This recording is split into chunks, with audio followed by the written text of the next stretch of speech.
Hi, everybody. Welcome to the Denizens Countdown Show. We have 1 hour left on the countdown for this Kickstarter. I'm Joseph Goodman. I'm here with Monstrous Mike and Creature Chris, and we're here to talk about monsters. And whatever else comes to mind. All the monsters you can shake a stick at for the next hour. As we got count down,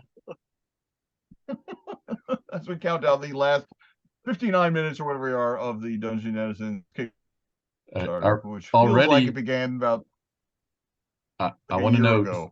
Shade of Icarus has teased that Idaho has its own lake monster. We have to hear what its name is, because everybody's got a lake monster. Oh, you got a lake monster? Yeah, I didn't even know Idaho had lakes. Tell us about your lake monster. Otherwise, you're going to have to hear about our lake monsters. Bear Lake.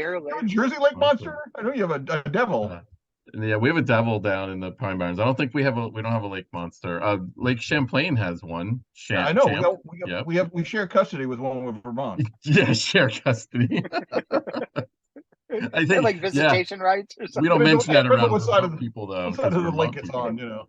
Yeah, it depends which side you're on. So yep, Bessie is the lake monster. It's funny that everybody's got one. So and that's cool. And everybody's I don't tourist ain't gonna come if you don't got a lake monster. You know, I mean, yeah.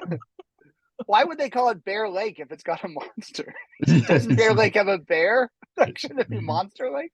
There's not many bears that live in the lake, except for water bears. We should put that in Dungeon Denizens. Water bears. Giant water bears. Somebody's already done it, I think, believe it or not. So I think somebody sat up a water bear already. The Tappa, what's the sign? Tardigrade. Tardigrade. Yeah, that's okay. Oh, tardigrade. There's a couple of weird Latin letters in there somewhere. Tardigrade. I think it is tardigrade. So yeah, there's a whole thing. There's a whole like subculture of water bears and stuff like that. There's like you can get like water bear slippers and jewelry, and yeah, water bears are like a thing. So do you have water bear slippers, Chris? I do not. I might know somebody who does have a pair though. I might. If you out there in the chat have water bear slippers, please by all means chime in and tell us how comfy they are. All right, so where are we at? What's the latest numbers here? I am looking at with 56 minutes ago, $358,053. Nice. And 4,244 backers. Yeah, I believe. I mean, Chris, you were talking about this earlier, but this is actually our highest backer count out of any Kickstarter, which is awesome. Yes. So thank you to everybody for piling on. That's really appreciated. Yeah, over 4,000 back. Crazy. That's a lot of backers. Yeah. No, it's great. Chris and Mike get to keep their jobs till next Thursday now. So. Yay. Until after GaryCon. Yeah. Probably because we have responsibilities. You might have to put that flight home on the credit card, you know? Yeah. I'm glad GaryCon's paying for my room then. That's it. Chris, you can come stay with me if worst comes to worst. That sounds like a deal. That sounds totally like a deal. So I might need to sit on your lap on the airplane ride back if United cancels my flight again. I'm flying out to Long Island, so you're just gonna have to get off in midair over Newark. That's fine. Long Island's it's not that many miles away from where I live. You know, it just might take a long time to get there, but it's not that many miles as the crow flies. There's a way to get there real quick. Yeah. I mean, you guys are giving me ideas for cost-cutting measures. Consolidate flights. Yep. Who wants to be the lap infant to Gen Con? If we keep talking, they're not going to let us on the plane. They were talking about open plane doors, and apparently that's frowned on. Very much so. I very much like my plane doors closed while we're flying. So, guys, this is like 20 years ago, but a long time ago, I took a flight in Peru. I went to Machu Picchu. It was really cool after college. But the FAA does not have quite as much sway there. So I got on this, I think it was the flight from Lima to Cusco, but I got on this flight in Peru on like Peruvian Air or whatever the local flight was. And it was one of those, not like the super small, like, planes that like jitter or like that, but like not like a big jetliner, like kind of a medium-sized plane. And when they went to close the back door, where they like load up the food and stuff, it wouldn't close. Like they kept slamming it, and like in America, this would be like a 2-hour delay because like they get the mechanic out there and fix it or whatever. And they like slammed it 20 times. It wouldn't slam. So finally they slam it and they lower the seat where the flight attendant like sits, so like jump seat. And the flight attendant comes over, jumps, sits in the seat, straps himself on, like holds on to the metal rods or whatever. And then they just took off. And I guess it stayed shut enough that they could make the flight. But I remember thinking, like, I would not want to be that flight attendant, Yeah. Like that was his job to like hold the door shut for takeoff. That's dedication right there. You get a bonus in your pay that week. That's it. Yeah. Yeah, exactly. The not falling out of the plane bonus. Right. That's crazy. So Yeah. So I haven't been on too many small planes. I was only on one plane that was like a 19-seater where they actually moved people around for weight purposes. Oh, so like, yeah, they have to like, because it's like that's a thing apparently. And I was like sitting there like, what? It's like can you please move over to this seat? And I was like, yeah, I'm like, is this some kind of? I was like, are there cameras somewhere? Is this like a joke? And it's like, no, it's like they're like dead serious. Like they needed to balance out the plane, and I'm like, I wasn't even going to ask the next question. I'm like, why we need to balance out the plane so we don't crash and burn and die? Is that like? But probably. Well, it makes you wonder if you like get up to use the bathroom at the wrong time. Yeah, so gonna like bank left. Exactly. Is it going to bring us somewhere else? Yeah, it's just, there was too many questions. But yeah, so it was crazy. Thank God there was a lot of open seats because, yeah, and it was like, and I remember the one lady went to this one rather large person, and she was like, "I'm not picking on you because you're large." She's like, "But I do need you to get up and move to the other side of the plane." And it's like, I think you kind of did actually. It's like not that you intended on it, but how do you say that nicely? I mean, it's like there's no good way to do it. Get your fat ass over in sheet 11. Yeah. If you want to get where you're going alive, that's what you're gonna have to get over there. I mean, it's probably like 2 kids equals 1 adult. They probably have some formula, or like 1 big guy equals Wide 2 rule. small women. Like because I'm sure they didn't weigh everybody. They're probably a bunch of flight attendants like eyeballing it, Yeah, well, like, sure of it. Yeah, and maybe there's like a scale in the front of the plane or something that like left versus right side or wow. It was crazy. It was absolutely crazy. Yeah, Ricketts 24. Some of us will be in Gary Con tomorrow. Some of us will be on the flight to Gary Con at 6 a.m. Is that right, Mike? Yeah, no, even before. Like my plane will be in the air before the sun is. Wow. Yeah. So the next time we do one of these Kickstarters, let's end it at a different time before Mike has to be up at 3:30. So. Good thinking. Note to self. Yeah. Yeah. So we could be getting this at 9 o'clock, Pacific time. Yeah. At that point, I just don't go to bed. Yeah. But yeah, to answer your question, yeah. So let's see. Mike will be there. Chris will be there. Brendan's there. Matt Hildebrand, the art director's there. Jen will be there with our booth. I know a bunch of other people are going there, and I'm blanking on it. Who else? Bob Brinkman's there, if I recall. Bob is there. Steve Newton will be there. Oh, nice. Yep. Tim Wadzinski will be making an appearance. I think that's his first con since the pandemic. So he will be there. Who else? I'm sure there's going to be. Oh, I know. Chris Arneson is going to be there, artist extraordinaire. Yes. And Doug will be there. Good reminder. Nice. I think Stefan's. I can't remember if Stefan's going to be there or not. So. Yeah, a lot of folks. Cool. Yeah, a big con. Good, yeah, Gary. Yeah, good. We always try to make it out to Gary Con. I haven't missed one since Gary Con 4. Nice. Wow. Even the virtual ones. Yeah. Which is this 12 or 13? Which was year? This 12, I think. There was an unofficial one too, wasn't there? There was like a 0. There was like a Gary Con 0 too. Yeah, they didn't really count, but they didn't really count. Yeah. So this is. I mean, I believe it's 15 because because COVID threw off everybody's numbering. So yeah. Father Goose, thank you for running 3 days of DCC at SoonerCon. That sounds pretty cool.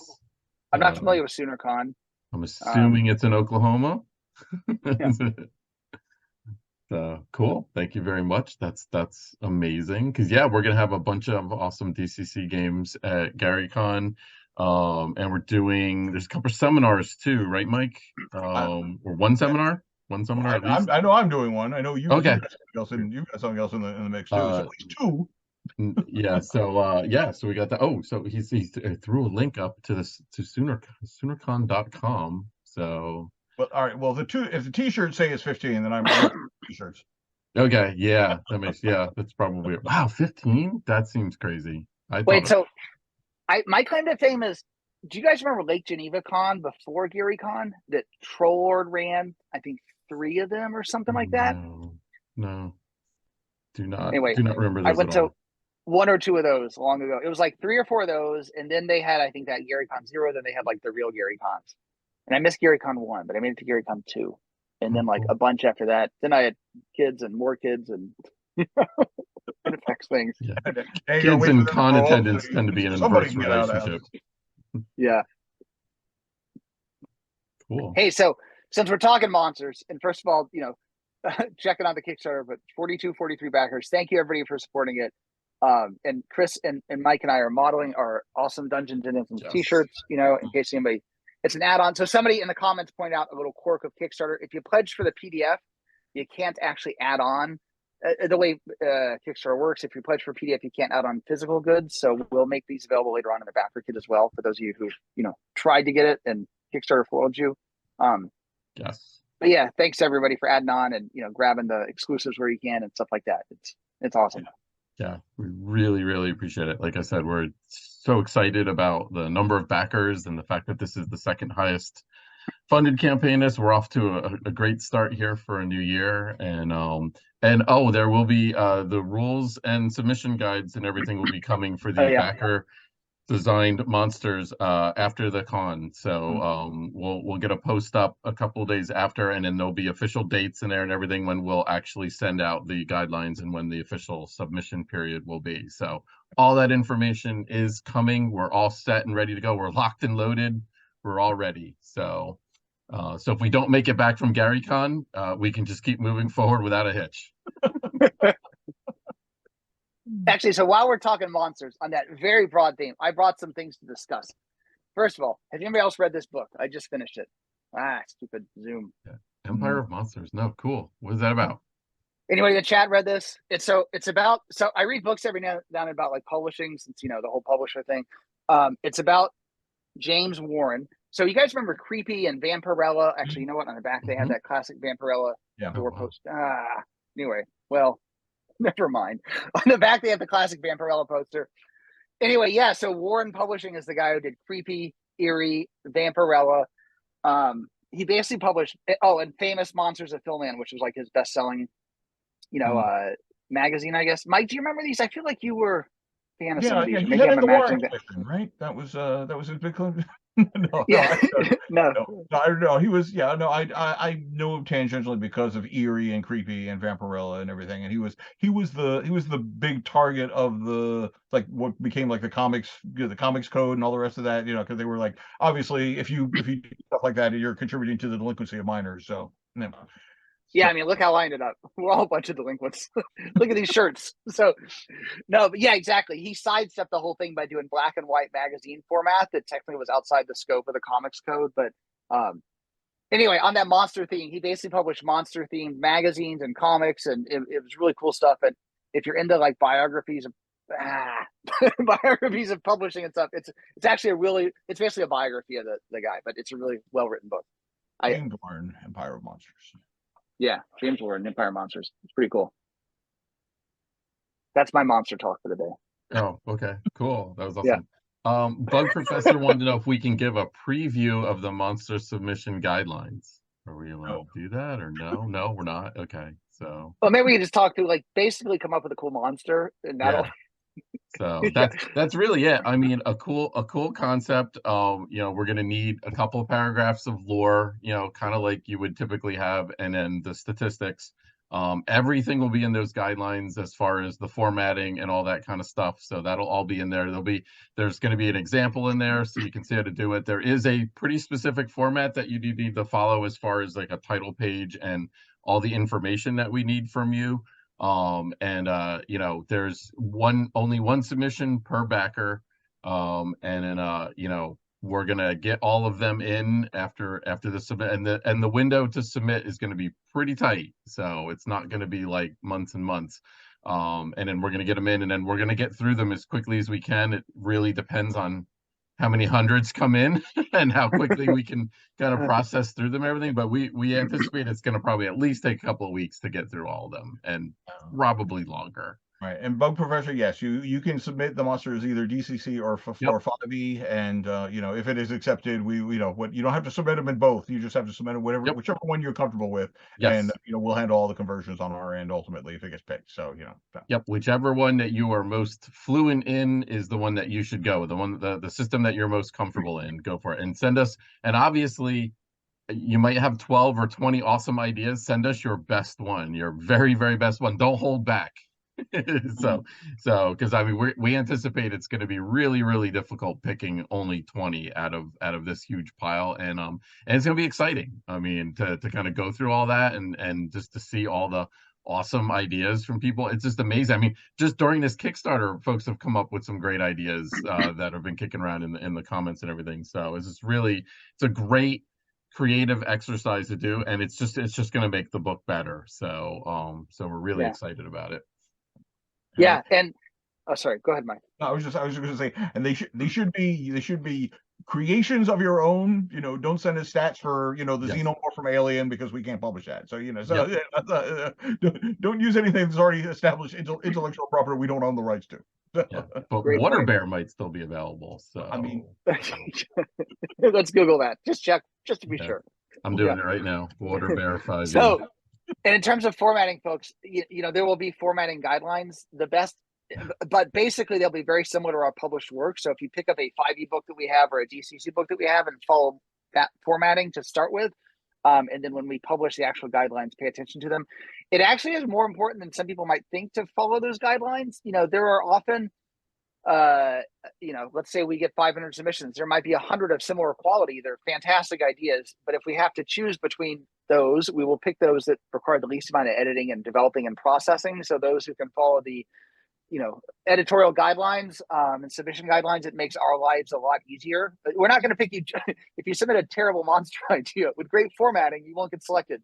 But if you submit a terrific monster idea with solid stats and well-written prose, but so do 10 other people, it'll come down to who actually followed the submission guidelines the best, because that makes it much easier for Chris and Mike. When you process these manuscripts, it's so much easier if we have to do less reworking in Microsoft Word processing and stuff like that. Yes. The editors don't get angry. Exactly. Yes. Yeah. So there are numerous 5e Water Bears out there. So no more Water Bears. Although they're all like home brews. We were sniped. Bears made out of water, though. No. See, that's probably a missed opportunity right there. There you go. There you go. Think outside the box.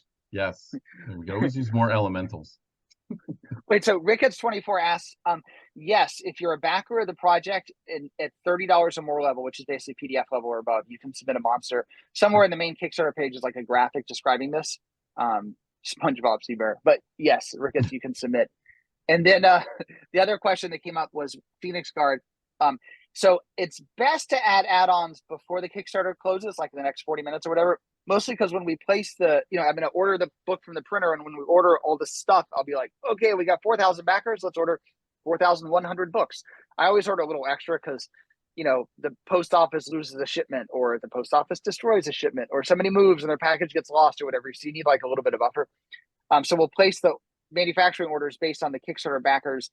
If we will open it up later on in the backer kit if it's an exclusive item and we wind up getting a whole bunch of additional orders at the backer kit stage, we may or may not be able to fill them based on, we have 20 copies of the book left over after the print run, or we have 1,000 copies left over. So it's best if you can do it and add it on at the Kickstarter stage. That way we will definitely get your, get it fulfilled. Any exclusives that get ordered later on in backer kit, we will put you first in line to get fulfilled after the original Kickstarter backers, but it just doesn't always work out that way, unfortunately. So also fill out your backer kit as quickly as possible too. Yes. It makes a difference. Yeah, it actually does make a difference. Yeah. Yeah. Got to be in it to win it. Yes. Yeah. Oh, no. And Jim Cutter, think any DCC core books may be an option on backer kit. So yeah, something we haven't actually announced yet is the DCC core book is going back for a 10th printing, which is outstanding. Thank you to all the fans who bought a ton of them, mostly in January due to reasons unknown. But we sold a whole lot of core books. This let's see, the soft cover is now sold out. The hardcover is just about sold out. So Mike was actually just working on that with Matt and me, prepping the final files. I think we actually got that there's going to be 2 new covers as well. We got the last piece of spine art in. If we run out of stuff to talk about, we might even sneak preview a cover. Technically, there's a monster on it. That might be a fine idea, Mike. Maybe we should do that later in the show. Yeah, good call. But there's a lot of cool things about the 10th printing. The first is that so in the 9th printing, we started the gender neutral language, but it only caught the soft cover based on just timing. Now that we're reprinting both soft cover and hard cover, it will convert to that format. I think that's the only like substantive change to the content, other than usually Stefan Pogue is always like redrawing his art. So like every couple printings, like he sends in a bunch of pictures and I don't know if you guys ever noticed, if you look at the art in the DCC RPG from the first printing to the 9th printing, the art changes slightly in every printing, mostly because Stefan redrew something. So it's random throughout the book, but like Stefan redrew the art on page 200, then the art on page 300. So the art has actually evolved quite a bit over the mini printings. Because Stefan, he keeps getting better, and the art keeps getting better thanks to Stefan redrawing his art.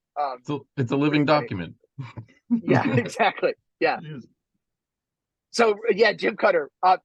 Funny you mentioned that, reptile skin. So I'm like kind of in love now with all these like textured materials. So we might just do a textured Demon Skull edition because that would be really cool. It'll be a different texture than Dungeon Denizens, but we're going back and forth with the printer right now on different options. Let's just say. Cool. And there's a story in there apparently, which I'm not going to make you tell live, but yeah, we'll talk about ostrich skin cowboy boots sometime, but maybe not tonight. Okay. Ricketts24 said he just backed. Thank you very much for that. And has a creature he designed a long time ago, and he wants it published. So there you cool. go. Okay. You're in. You got your shot. So it's not a water bear. Yeah. Yeah, I know. Although we couldn't find a DCC water bear on online, so that could be an opportunity right there. They have +20 to their stealth checks, so that's why you can't find them. That's it. I'm just trying to think. They just look like water until you get close. Yep. And then it's all bear. It's all bear all the time. That's it. And it's a saltwater bear, so when they claw you up, it stings too. Oh, it's like, oh yeah. You have like and the really advanced one has sharks in it. like a Sharknado coming out of its mouth. Exactly. So. Shark saltwater bear. Did anybody catch that in Crypt of the Devilish? I actually added Sharknado. I think we just reduced the number of backer monsters to 19 because a shark-filled saltwater bear is going to be number 9. Hey, Mike, we should create some monsters for a book sometime. Well, I don't know. We have to wait to see if this Kickstarter is successful or not.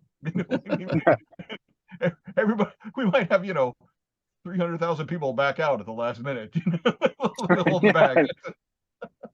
Don't do that. It's been too long to get this far. Wait, so I have more monster talk. Oh, sorry. Go ahead, Mike. Go ahead.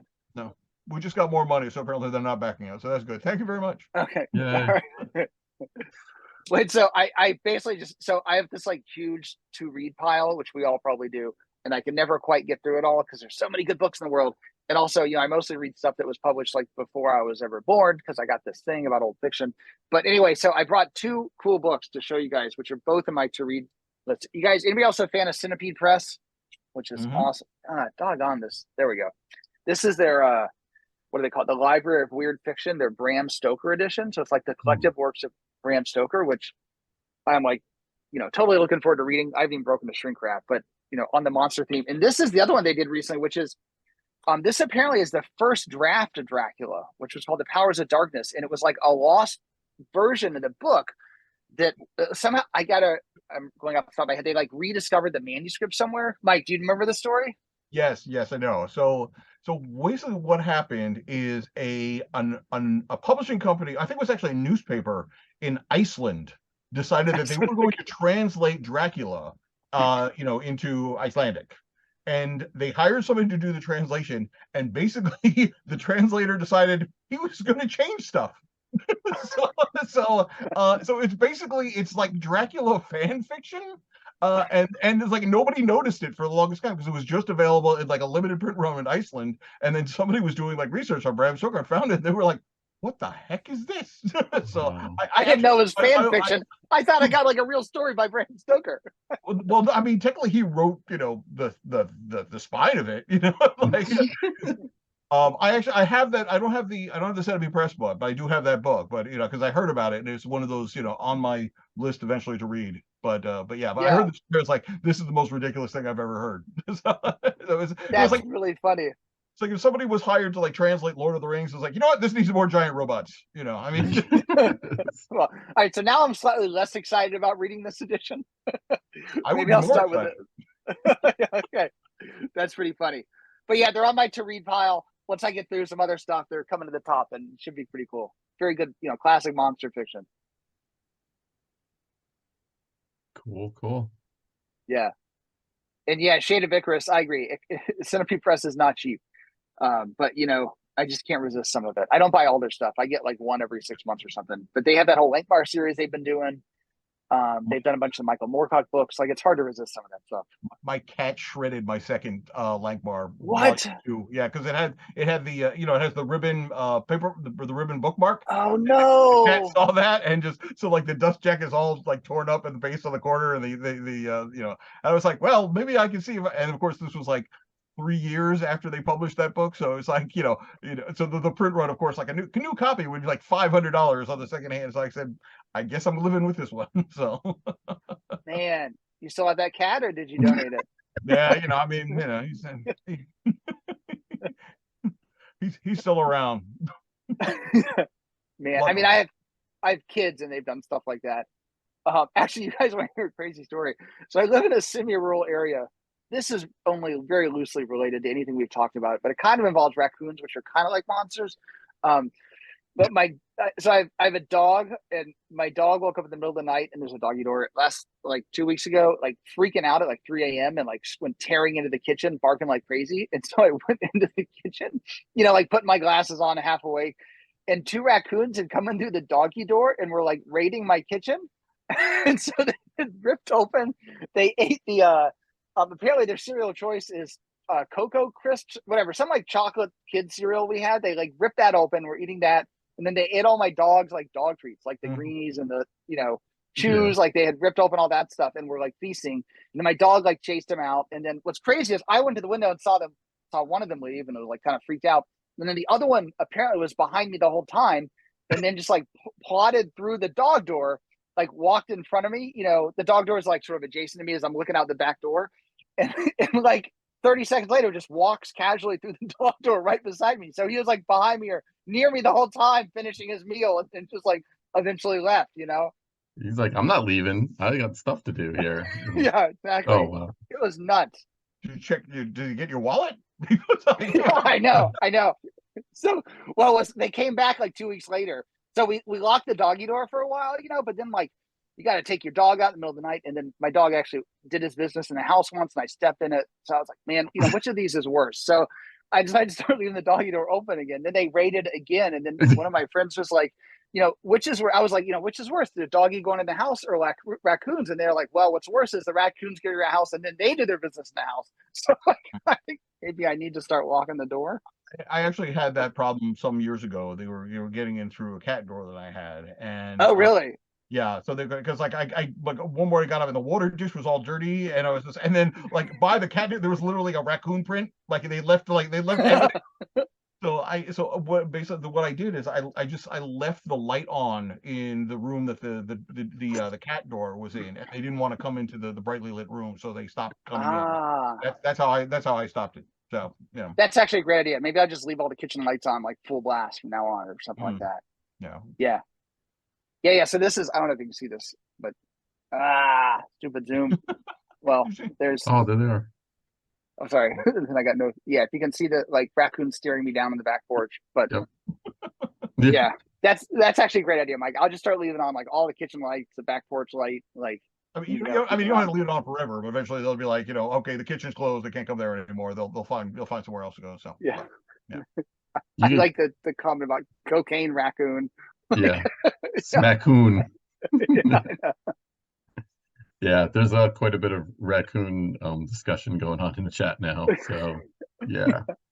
Actually, Mike, I'm heartened to know that you've Elena also been instigating. raided by raccoons. Oh, yeah, yeah, Mike, it's great to know that you've also been raided by raccoons. Apparently, this is not just my problem, but it's a normal thing, sort of semi-normal. I mean, they're raccoons. They, they want their food.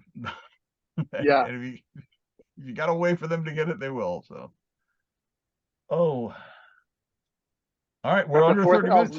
Believe it or not, 29 minutes ago. Woo-hoo. And 42.53 backers. That's a couple more than last time I checked. So thank you, everybody who's coming in the last minute. It's very much appreciated. Yes, running out of time. If you're still on the fence, you literally have minutes.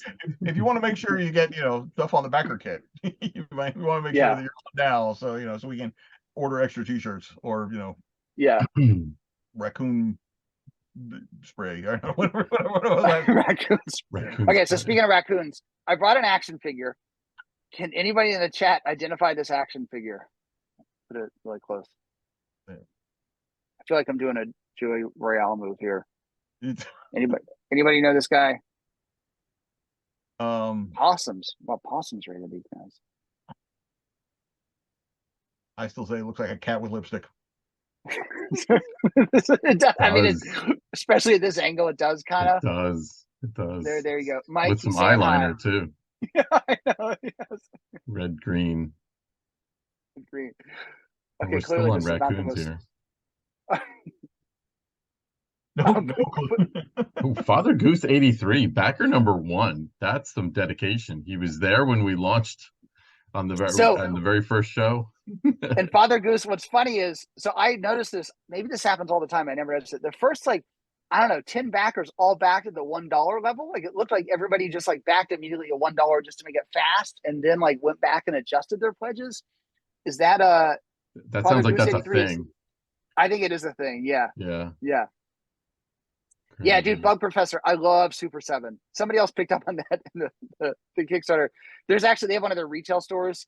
Well, that's like an hour from me, but in San Francisco. So some of us were just there a couple of weeks ago, and I love Super 7. That place is like my temple. But no, we are not doing Super 7 action figures. This is a Super 7 action figure that I got in a grab bag that I bought at the Super 7 store. If you ever go to the retail store, they have these just like our grab bags, random bags full of stuff, and you pick by your shirt size, so you get a shirt or two and then a bunch of action figures.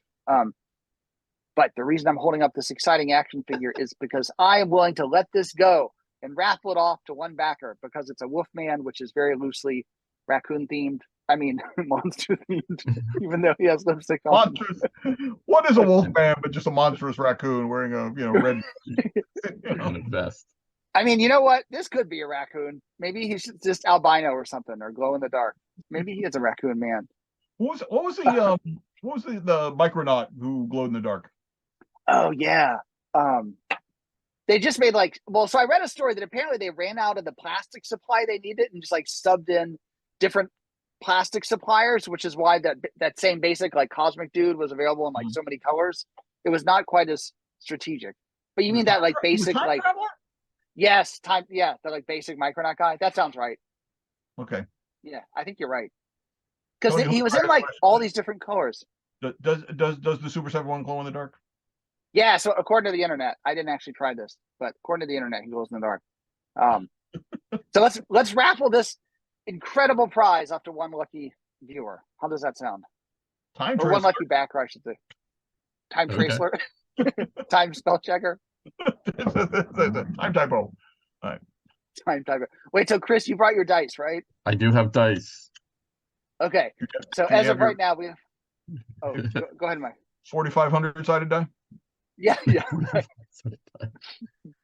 So we have 4,255 backers as of right now. If you would roll a 4-sided, Chris, we can select the first digit. Okay.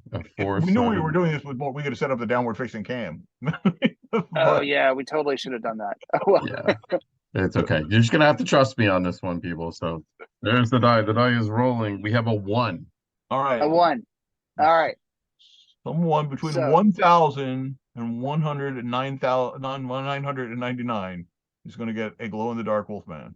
A glow in the dark Wolfman just for you. So now we Ten-sided got die. to do. Yeah, exactly. You can figure out how the rest of this goes. Well, how many? Oh, okay. So a 10-sided die Don't do now. a 10-sided die, so you get to Okay. one, Yep. one, two without. One, two, We have a 9. all right, so Oh, 1900. So someone between 1,901 and 1,999. Did you see that? By the way, if we ran into this problem before. If you roll a 4-sided die, no one from underneath backer number 1,000 can win. it's like So, we don't know anything about dice or something. You're right. We Yeah. should redo this. All So I right, guess we have redo to it. do like a I'll- 10s, a 5-sider or a 10-sider, and it's like Yeah. 0. Sorry, 1 to 0. I have whatever, a you know what I'm saying. 5-sider here, so we'll do a 5-sider. Okay, all But right, like wait. never mind. So the five counts as a 0, right? Is that what you're saying? Oh yeah, we'll do the 5 will be the 0. That's how we will Yeah. do that. Okay. And yes, So- grievously grunted. You're right. I can't believe Impact doesn't make a 4,235 sided die. I don't know I'll what they're call thinking. Tom right now. Yeah. Yeah, I know. Get them on the horn. So okay. Yeah. Okay, we're restarting the contest. Official We're restart. restarting the contest. So and we have rolled a 3. Okay, Okay. So so we're that counts back as a 3. So we're in the 3,000 Yep. zone. But that was like a legit 3, not like the Yeah. not legit one. The people who are in the 1900 range are really Yeah, upset. they're like, They've been robbed of their glow in the So dark. close. And then we're gonna spend the rest of the time of this stream just telling people on how they can find their backer number. Yeah, exactly. Oh God. Actually, I forget. Hold on, I gotta go find one of the Kickstarters I backed. I totally forgot. You have to go into it's like backed projects. Hold on. Yeah. So you go to Kickstarter, choose your backed projects. I'm clicking manage your pledge. And it doesn't tell me what backer number I am. I think there is a way to do it. It's a little squirrely how you do it though. It's like you have to get to a page and it'll say your backer number, Isn't there a way for us to look up on the backer number on the backside? That's a great point. Great point. Yeah. So we'll contact the winner. Yeah. That's a really good point. If they can't figure out their own backer number. Yeah. Good thinking. Yeah. Oh yeah. Check the email from when you pledged also. That's right. If you go to view pledge, yes, it's all the way down at the bottom. The last thing under estimated delivery, backer number. Okay. Perfect. Okay. All right. So our first number is a 3, and I'm actually writing these down because numbers. Oh, that's smart. Yeah. Good thinking. All right. Here's the die 10 roll. Almost on the floor. It's a 5. 3,500 somebody.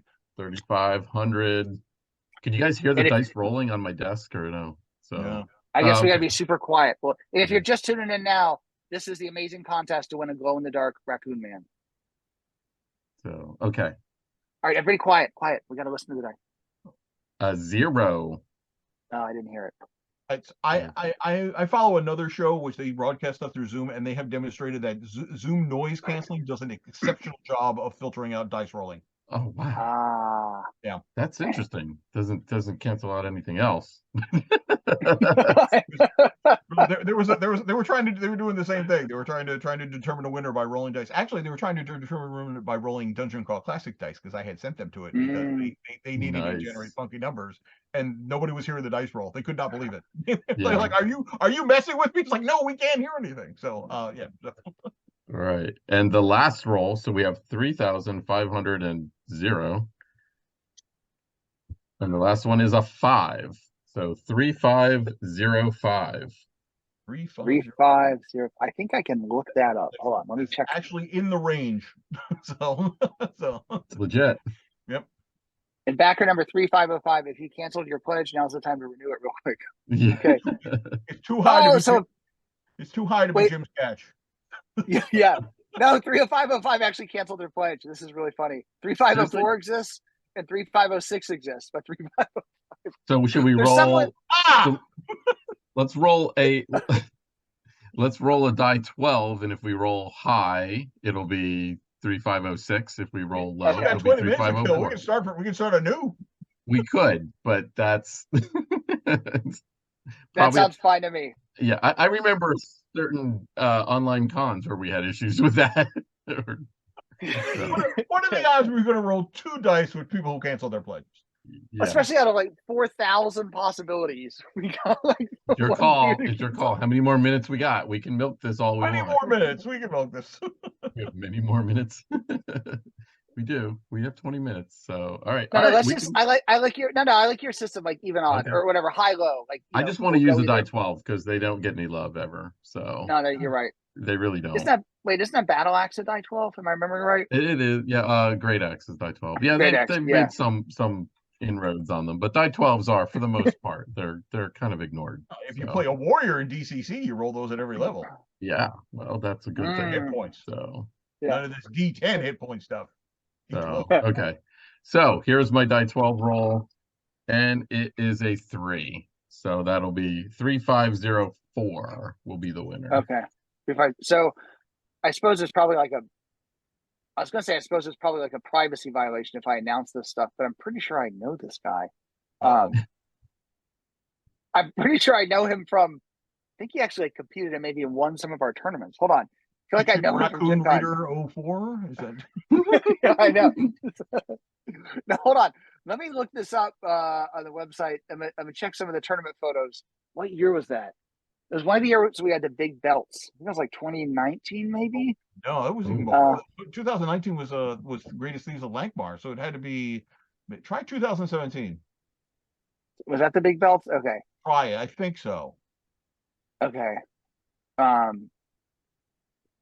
I have the name here. I don't want to say it out loud for like privacy reasons and all that. Unless it is who I think it is, then I'll say it out loud. So let me see.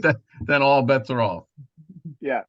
Oh no, it's a different. I won't say the name. It's a different person. Okay. So anyway, backer number 3504. Check your account. I think I can message him on here. Hold on. You have one random. Run. You just won the raffle for the glow in the dark rack. If he's not watching this show and he gets this message, it's going to be really weird. You have just won the raffle for the glow in the dark. Yeah, yeah, I know. I feel like this is definitely going to trigger some sort of like spam filter. You've won the raffle for the glow in the dark raccoon man. Please contact us for additional details. We were at 359,020 bucks right now, and we have 17 minutes left. Let's see if we can make this an even 3,600,000 before this is over. So, all right. So, if you're on the fence, if you haven't added your T-shirt now, if you don't want to be part, if you want to be part of the next random stuff we like just raffle off, depending on what Joe finds in his office, which is a nail down, this is your chance. 17 minutes. We can do this. We can crush this. We can do this. We can do 980 bucks in the next 17 minutes.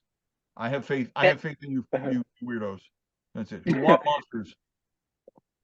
And Mike, that's a good reminder. It's easy to add on a shirt, add on some of the stone gray dungeon dice, the reptile hide cover, or the pawns, the cardstock pawns. Those are all some of the exclusives that are going to be produced based on how many backers we get in this Kickstarter. So now's a good time if you're interested in one of those.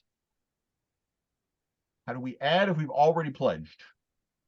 So you go into manage your pledge, and you can go in there and you can actually you can either switch your pledge level, or if you stay the same pledge level, I believe it'll bring you into the add-ons. Correct? I've not done that. Well, I'm gonna find out.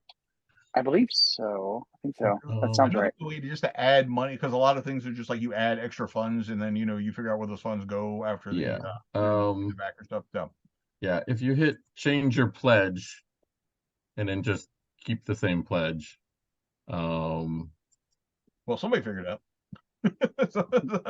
Yeah. So we just then it'll bring you to all the. So yeah, if you hit change your pledge, even though you're not changing your pledge, it'll go up and say you've selected, just click it again, and then it'll open up all of the add-ons. And you'll see all the dust jackets in there, pretty much everything in there, except for, like you said, if you're only on the PDF level, the physical rewards won't be on there. Is that correct, Joe?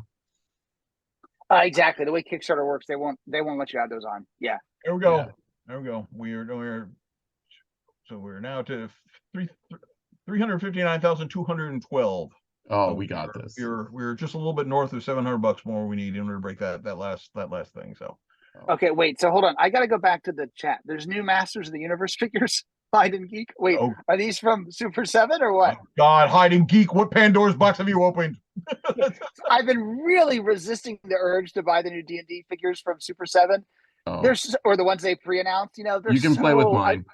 Dude, I don't own a single action figure. I now own 3. Well, I know. not yet, but will. I know. I love their choices too. You know, Yes. some of the classic art, and it's like I just kind of like hang them on my wall. I really don't need any more, but those are so cool. I know.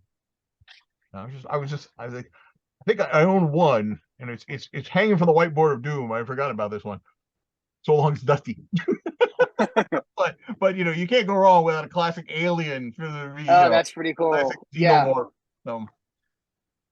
That's pretty cool. Yep. Jim Cutter asked if there were any monsters that we were hoping to get unlocked but didn't make the cut. Well, we love all of our monsters equally.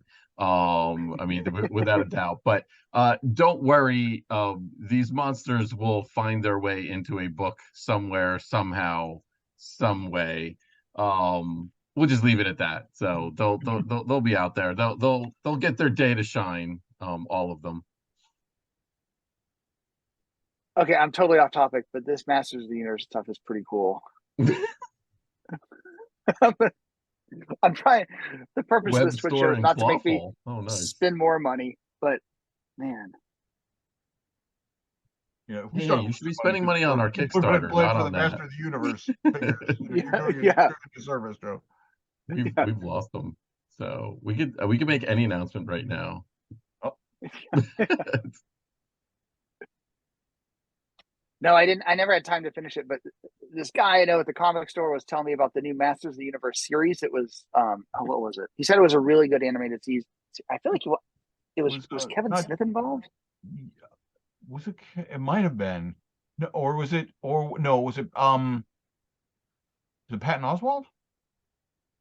Maybe I can't remember. He said there were like 2 Masters of the Universe shows on, and one of them's like really good. I watched like the first episode. It was Kevin Smith. And then I and then I ran out of time. And So anyway, Ryan at the comic shop says it's really good, and I really need to finish reading it. So it's on my to-do list. Okay, we got this. We're less than $600 now. 12 minutes to go. People are Shade threw on some extra add-ons. Thank you very much. Yes. Thank you, Shade. And grievously grunted. That's hilarious. It would be awesome if you were He-Man's father.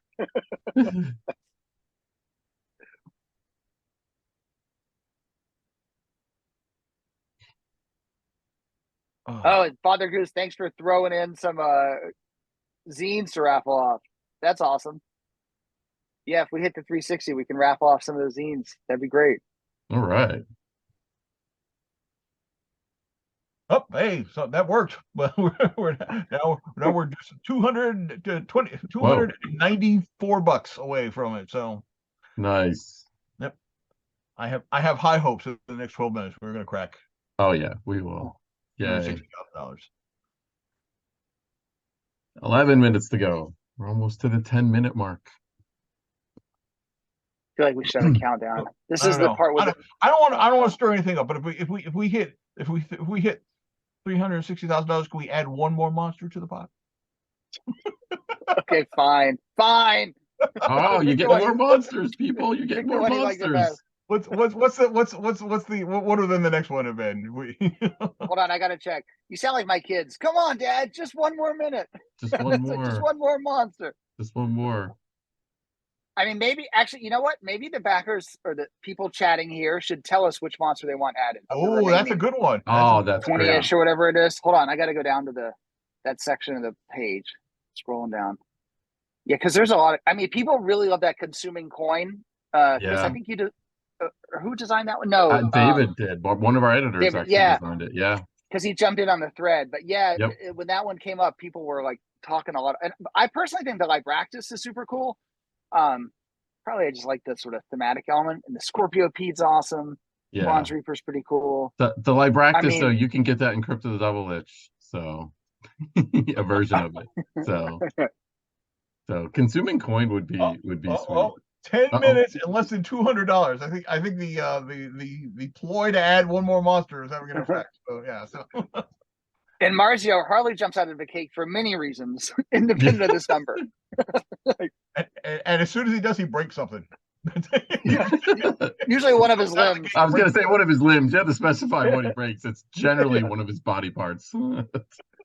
I mean, it was, what annual was it? One of the Goodman Games yearbooks has that's a copy. Sorry, Harley, but we published the X-ray of his broken arm because it was also like why he was late on some manuscript, which I can't remember now. I still remember that. Sorry, Harley, that was kind of mean, but it was also kind of funny. Consuming Coin has a lot of votes right now. Somebody's in for the score feed. The armadillos. More armadillos. Corporate lawyer. Yeah. Corporate lawyer or dire corrosion bunny. I like that the coin sounds like a fun way to reward my players. I love that. That's a reward in quotes. Yep. We need just a little bit under $150 in the next 9 minutes to make this a reality. So we're gonna make it. No.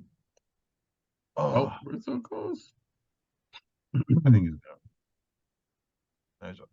The fungal construct, popular one. If you want to clean up after it. Yeah. Dirty Dwarf, glad you like Dying Earth. I will say Dying Earth turned out fantastic. Like it is so awesome. And it's one of the things we haven't actually, we actually had a chance to visit with John Vance, which we haven't talked, we need to really put this in the Kickstarter update. We haven't talked about yet. So for you backers of Dying Earth, there's actually going to be some additional content coming your way in a bit. Once the creative juices have processed everything from that visit. That's like going to be the last little bit of that campaign. Cool. And then, yeah, any updates on DCC 100? Yeah, so the very last component is actually the box layout. So all the rest is laid out in various, I actually just got a package, which should be another round of proofs.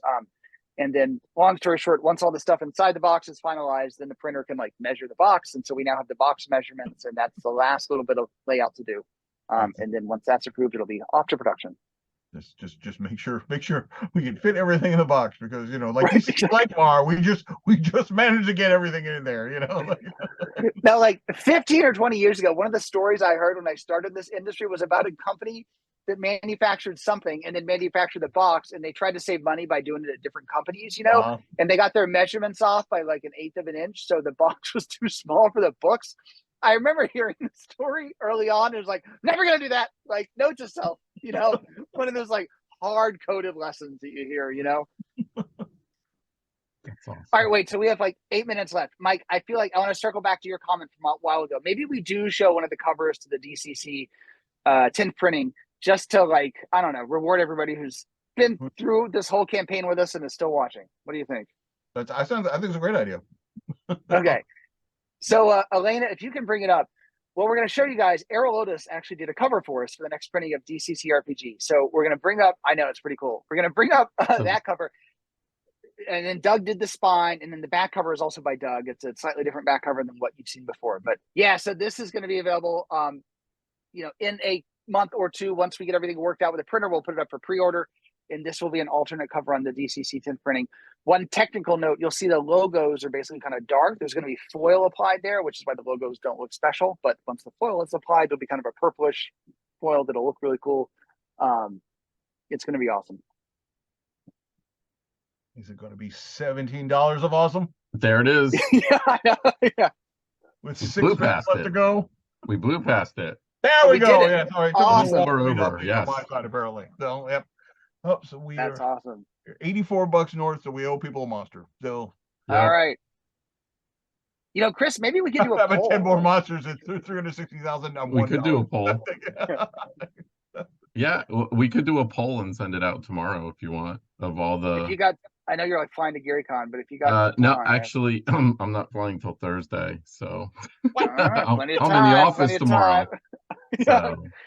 Yeah, if you want to do a poll and send me the link, like maybe we do like a vote on of the consuming coin, whatever. Like, yeah. Yeah, totally. I could do that. Let me write a note so I don't forget. So of all the ones that were available. Yeah, exactly. Okay. Yep, I can get that to you first thing in the morning, which is really early your time. Yeah. Yes. Yeah.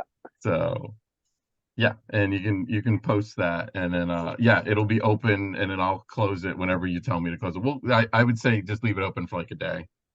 Give people 24 hours to to vote. It's Sure. funny on the Yeah. polls. I did notice though that almost everybody votes within the first hour. It's amazing, actually. You do get a couple stragglers later on, but like for the most part, we were getting like 400 votes on the monster thing. I would say like 300 plus were coming in probably in the first hour. And then they trickle in after that. So it's pretty fascinating. So you can actually see it update in real time when you're looking at it. Like even the pie That's chart awesome. changes. Yeah, the pie chart changes as you're going. It's pretty psychedelic when you just hit and you just start seeing it go and boom. It's kind of neat. I think That's cool. I think you meant the Eastleigh DCC cover. We've never done an Elmore DCC cover, not that I know of, unless there's one snuck in there which I wasn't aware of. But I no. No, you're right. It was the Easley, but Elmore's not a bad idea. He's amazing. Yeah, there's always room for another cover, right? Yeah. Right. Father Goose, thank you for throwing the zines in. That's awesome. Oh, 4 minutes ago. I don't 4 think we're minutes. All right. I don't think we're going to 361,000. So no. Yeah. You never know. So it I looks don't like know. double or nothing is not going to go. I don't know. Should we do a set? No. We get I know. You're more than welcome to prove me wrong. Prove me wrong, kids. But Yeah.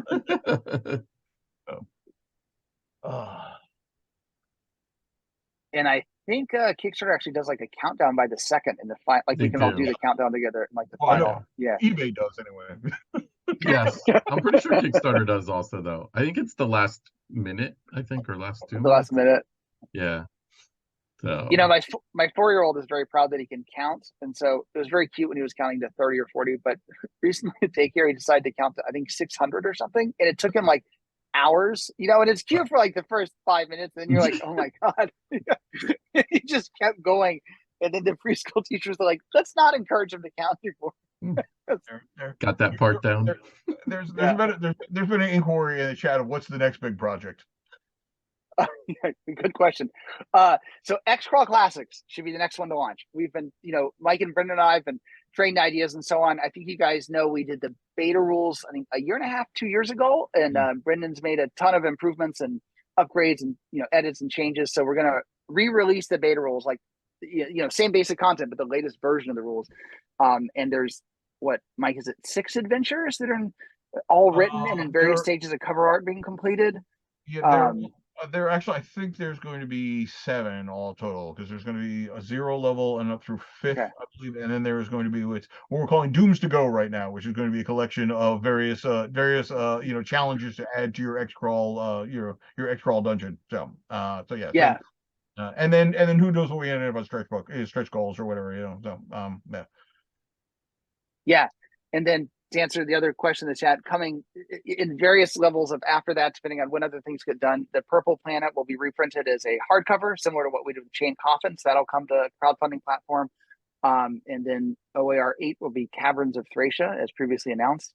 And actually San Julian's working on the cover for that to, thematically similar to the original, in the sense that there'll be a Minotaur, a dog man, a lizard man, and a Greek temple. But it's San Julian, so I'm sure it'll turn out amazing. Oh, the countdown has started. 100 seconds to go. All right. $500 away from 361.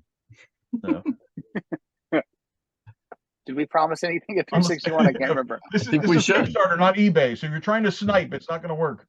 Yeah. But do try. Yeah. You wait until the last 20 seconds to drop that $500 bid. It's not going to, Oh. Yeah, 4,273 backers. That's awesome. That's really cool. Awesome. Going into the last minute, last 60 seconds. And I will say we've had a huge surge of DCC backers. Like it's always been, roughly it hovers around like 60-40, 50-50 for DCC 5e. I'm actually going in the background now to check, but I feel like the DCC count has just skyrocketed with this edition. Yeah, it's like 2-to-1 DCC to 5e. Yeah. I mean, I encourage both of them. I think they both, bring good things to the hobby, but it's really heartening to see how many DCC. I'm just curious, actually, in the chat, how many of you guys were 5e players who switched to DCC versus DCC finding it for the first time versus other things? Actually, I shouldn't distract from the countdown. Hold on. Yeah, we're in under 30 seconds now. Should we start counting down at 20 seconds? 10? Yeah, 10's probably good. And I bet it's not going to be synced, so we'll say it weird. But mine says 10 now. 10, 10, 9, 9, 8, 8, 7, 7, 6, 6, 5, 5, 4, 4, 3, 3, 2, 2, 1. Well, it's over on my end. Boom. Yay! Yeah, Chris, I think you're 1 second ahead of us. It's I like think some so. sort of weird Yeah. internet thing. Yeah. $360,000 and $578.13. Yes. How do we get That's awesome. 13 cents in there? Oh, So You can back in pennies? I Thank didn't know you apparently, could do that. I didn't know you could do that. So 4,274 backers. Thank you, every single one of you, because that's awesome. It is awesome. Yeah, and I think somebody in the chat said it best. Like, it feels like there's so many amazing things that we're able to produce lately, and it's just something about the synergy between everybody working on these projects. It comes together in a magical way. So whether it's Dying Earth or DCC 100 or Dark Tower will probably be the next one to reach people's hands, and now Dungeon Denizens. It's just something about it's all cylinders are firing, and it's really cool to see the results. So thanks to everybody who helps keep us on this track to keep putting out really cool products. We've got plenty more in the works right now that we're not ready to start talking about, but we're all really excited about. So we have, like I said, some amazing things coming and everything, and Caverns of Thracia coming later on this year, X-Crawl coming next, and who knows what else is going to be right around the corner. So who would have thought that DCC folks wanted a monster book? I know. Apparently well, thanks everybody for being along with us, and really appreciate it. It's great. Wait, somebody wants to know when we're going to announce Dungeon Denizens 2. I feel like we should get number 1 released first. Get number 1 released and one out. And maybe for the second one, we do like 400 monsters. 500's a lot. The 500 for 5e had a tagline to it, but by the time number 2 is out, I don't know if that'll work anymore. So 200 for 2. It's gonna be one D. It's gonna be one D&D. So we just released one monster. Yep. One like really big monster stat block. It's like 200 pages long. And then if you want the second one, you have to pay an extra fee. Oh, was that too soon? Too soon. We'll do it like we do the off DCC monsters. We'll have like Dungeon Denizens 1.1, then Dungeon Denizens 1.5. Just incremental monsters. That's it. Hey, we should release them as independent sheets and then a binder that you can put them in, and then we didn't get to have talk them about line that. up. So if you're really OCD, you get really upset because it's poorly designed plan. Our initial concept. So MCC monsters, yes, do the binder. Everybody's jumping in. Yep, Denizens 2, all fan submissions. Well, now that you say that, it depends. Well, you never know. We'll see if the Trapper Keepers. We were talking about fan fiction a little bit earlier. Binder, then maybe we'll do it. There's actually a really cool MCC supplement called Unnatural Selections that we'll have in the online store. I think it's next week, I think. Anyway, it was a Kickstarter. Some of you might have backed it on Kickstarter, but he did it as a 3-ring binder with insertable pages. It's like an MCC monster manual. It's a third-party release, but it's super. Like, I got my physical sample, I guess it was last week, and it was like really cool. It was cool seeing it on the Kickstarter, and even cooler to see it in person. Nice. Yeah, there you go. Father Goose just said that. Yeah. Dark Tower. So Dark Tower will come out hopefully in 4 to 5 months. It's not at the printer yet. Once it goes to the printer, then we can get an exact date once we get through the proofing process. But I want to say 99% of the art is done based on what Matt was telling me, 98%, something like that. And it's just a matter of now starting layout, which Matt thinks will go pretty quick because, it's all edited, all the art's done. It's just going to be zipping through the pages. So stay tuned on that. Hopefully we'll have an announcement very soon on when that's looking like that's coming.